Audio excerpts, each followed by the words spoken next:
దీక్షలు చేపట్టడం ఆశ్చర్యాన్ని కలిగిస్తుందని చెప్పంటున్నా.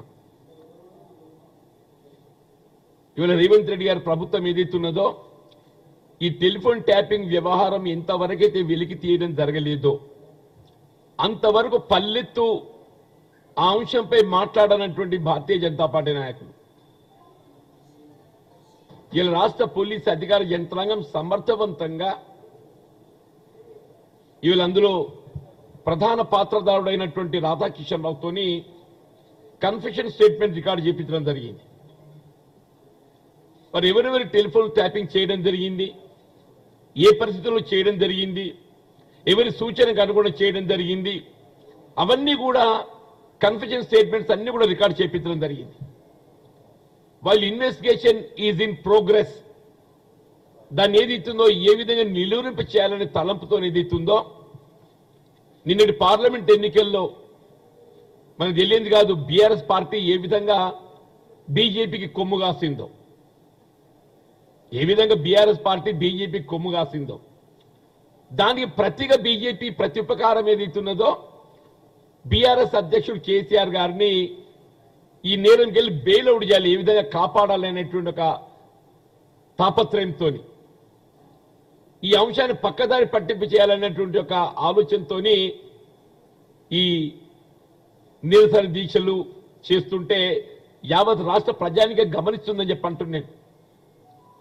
రాష్ట్రంలో ప్రభుత్వం ఏర్పడి దాదాపు 5 మాసాలు గడుస్తుంది, 5-6 మాసాలు గడుస్తుంది. వీళ్ళ కాళేశ్వరం ప్రాజెక్టు సంబంధించి వీళ్ళ కేంద్ర ప్రభుత్వ ఏజెన్సీస్తో దాన్ని విచారణ చేపించడమే కాకుండా జ్యుడిషియల్ ఎంక్వైరీ ఆర్డర్ చేయడం జరిగింది. వీళ్ళ సంబంధిత వ్యవహారంపై చర్యలు తీసుకోపోబోయే ముందు వాస్తవానికి అనుగుణంగా ఏదైతుందో చర్యలు ఉండాలన్నట్టుగా భావన తలంపుతోని న్యాయ విచారణ ఆదేశించడం జరిగింది. న్యాయ విచారణ నిష్పక్షపాతంగా ఉంటుంది, బాధ్యులపై చర్యలు తీసుకోవడానికి ఏదైతుందో మనకు ఆస్కారం ఉంటుందనే భావనతోని జ్యుడిషియల్ ఎంక్వైరీ ఇప్పిస్తే కాళేశ్వరం ప్రాజెక్టుపై చర్యలు ఇంకా నాకు అర్థమే కాదా అని చెప్పంటున్నాను. నేను నువ్వు ఎంతవరకు సిబిఐని ఏదైతుందో ఇలా భారతీయ జనతా పార్టీ ఇవాళ ఒక వాళ్ళ ఏజెన్సీగా మరల్చుకునే ఒక భావనతో ఏమనంటే సిబిఐ ఎన్ఫోర్స్మెంట్ డైరెక్టరేట్ నేరం ఆపాదించాలి, లొంగ తీసుకోవాలి, పార్టీలో కలుపుకోవాలి అంటే వాస్తవాన్ని గమనించాలని చెప్పంటున్నాను. నేను ఇలా మీరు కేసీఆర్ను ఈ టెలిఫోన్ ట్యాపింగ్ తప్పించాలని చెప్పని ఎన్ని కుట్రలు కుతంత్రాలు చేసినా కానీ కేసీఆర్ తప్పించడం మీ తరం కాదు అని చెప్పంటున్నాను. కేసీఆర్ నిండా పూరుకుపోయిండు, అందులో టెలిఫోన్ ట్యాపింగ్ వ్యవహారంలో కేసీఆర్ నిండా పూరుకుపోయిండు. ఆయన కాపాడడం మీ తరం కాదు కదా, ఇవ్వడు తరం కాదు అని చెప్పంటున్నాను. నేను కేసీఆరే కాదు ఆయన ప్రభుత్వంలో ఆయనకు దీనికి అనుబంధంగా ఎవరెవరు ఉన్నా కానీ అందరినీ వెలికి తినదొద్దని చెప్పంటున్నాను. దయచేసి ఏదైతున్నదో మీరు బిఎల్ సంతోష్ 2 సంవత్సరాలు గడిచిందయా, 2 సంవత్సరాలకి వెళ్ళి ఏదైతుందో నువ్వు ఎప్పుడైతే కేసీఆర్ గారు బిఎల్ సంతోష్ కుట్రపూరితంగా నేరంలో ఇరికించాలని చెప్పి ప్రయత్నం చేసినని చెప్పని మీరు భావిస్తున్నారో మరి ఎందుకు దాన్ని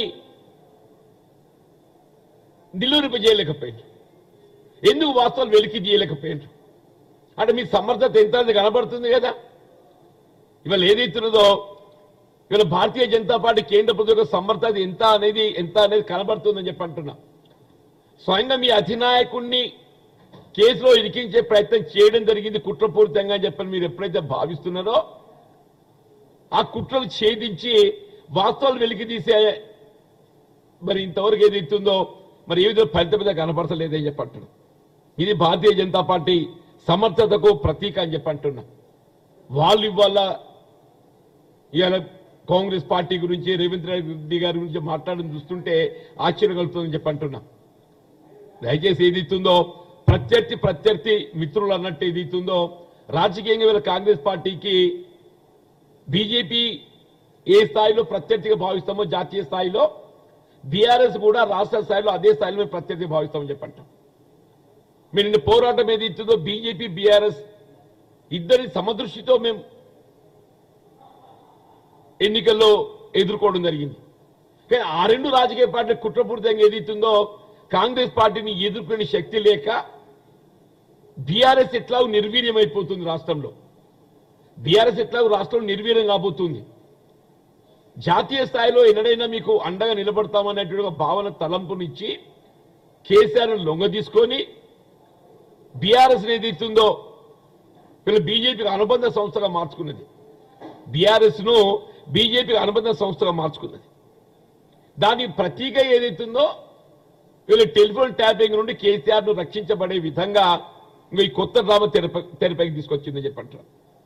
వీరు ఎన్ని చేసినా కానీ ఈ టెలిఫోన్ ట్యాపింగ్ వ్యవహారంలో తప్పకుండా గత ప్రభుత్వ అధినేత కేసీఆర్ గారు ఫిక్సప్ కాకుండా ఉండడు. 100% ఆయనే కానీ దానికి సంబంధించిన వ్యక్తులు ఎంత పెద్దవారైనా కానీ అందులో ఫిక్సప్ చేయడం దొరుకుతాయి. ఎందుకంటే because confusion statements have been already recorded. కాబట్టి తప్పకుండా వాళ్ళు శిక్షించబడతారు. దయచేసి ఇప్పటికైనా బీజేపీ మీరు డ్రామాలు కట్టి పెట్టండి అని చెప్పి అంటున్నా. యావత్ రాష్ట్ర ప్రజానికి గమనిస్తుండ్రు. ఇవాళ వాస్తవాలు ఏంటంటే 4 ఉద్యోగులతో బయటకు వస్తుంది. ఏ పార్టీ ఏంటి అనేది 4 ఉద్యోగులతో బయటకు వస్తుంది. ఈ డ్రామాలు కట్టి పెట్టండి అని చెప్పని హెచ్చరిస్తున్నాను.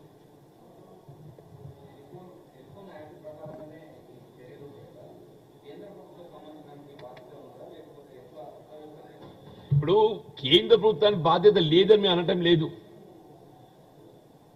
వాళ్ళకి బాధ్యతని వాళ్ళు చర్యలు తీసుకోండి. మేమైతే అడ్డుకోవటం లేదు కదా.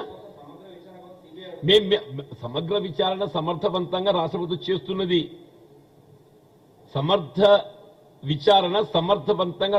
చేస్తున్నది. ఇవాళ ఏదైతే మీరు ఏ సిబిఐ విచారణ అని చెప్పని తెరపైకి తీసుకొచ్చే ప్రయత్నం చేస్తున్నారో వాళ్ళు కనీసం ఈ అంశాలు వెలుగులోకి వచ్చేంత వరకు దానిపై నోరెత్తలేదు, పల్లెత్తు దాని గురించి మాట్లాడలేదని చెప్పి అంటున్నా. ఈ అంశాన్ని తెరపై పట్టుకొచ్చింది రాష్ట్ర ప్రభుత్వ విచారణ అధికారులు. వాస్తవాలు వెలికి తీసింది రాష్ట్ర ప్రభుత్వ ఇన్వెస్టిగేటింగ్ ఏజెన్సీ అని చెప్పి అంటున్నాను. ఇది కేవలం కేసీఆర్ బెయిల్అవుట్ చేయడానికి నేరంకి వెళ్ళి వాళ్ళు ఎప్పటికీ ఈ అంశాలు పక్కదారి పట్టించే ప్రయత్నం చేస్తారే. ఇవాళ ఏమంటున్నా, జ్యుడిషియల్ ఎంక్వైరీ మించినటువంటి యొక్క పారదర్శకత, నిష్పక్షపాతంగా విచారణ చేపట్టేటువంటి ఏజెన్సీ ఇది లేదు.